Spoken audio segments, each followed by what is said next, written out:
Genesis 34. Now Dinah, the daughter Leah had borne to Jacob, went out to visit the women of the land. When Shechem, son of Hamor the Hivite, the ruler of that area, saw her, he took her and raped her. His heart was drawn to Dinah, daughter of Jacob. He loved the young woman and spoke tenderly to her. And Shechem said to his father Hamor, "Get me this girl as my wife."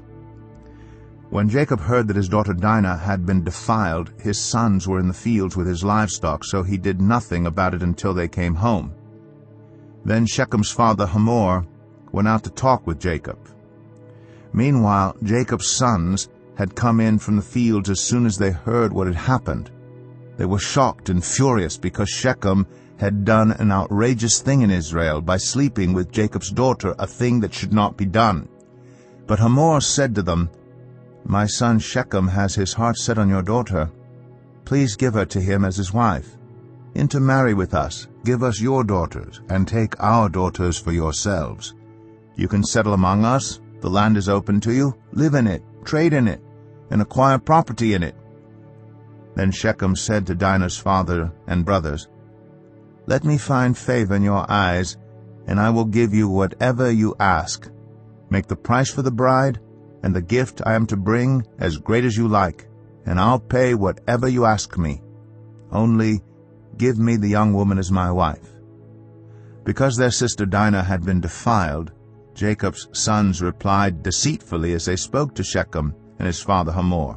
They said to them, "We can't do such a thing. We can't give our sister to a man who is not circumcised. That would be a disgrace to us.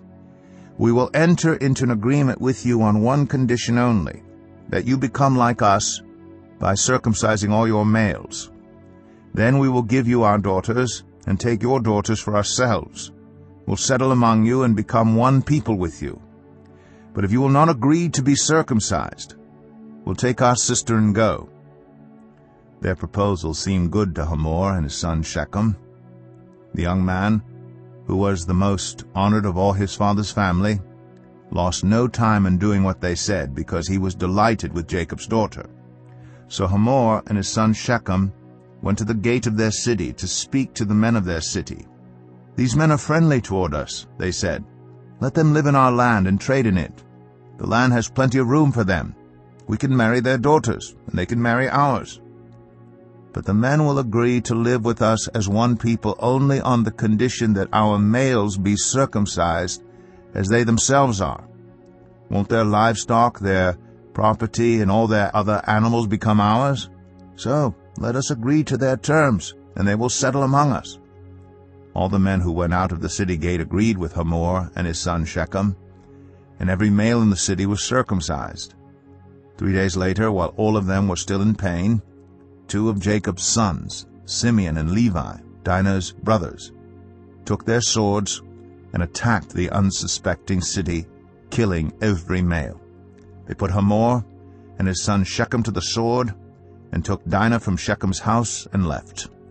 The sons of Jacob came upon the dead bodies and looted the city where their sister had been defiled. They seized their flocks and herds and donkeys and everything else of theirs in the city and out in the fields. They carried off all their wealth and all their women and children, taking as plunder everything in the houses. Then Jacob said to Simeon and Levi, "You have brought trouble on me by making me obnoxious to the Canaanites and Perizzites, the people living in this land. We are few in number, and if they join forces against me and attack me, I and my household will be destroyed." But they replied, "Should he have treated our sister like a prostitute?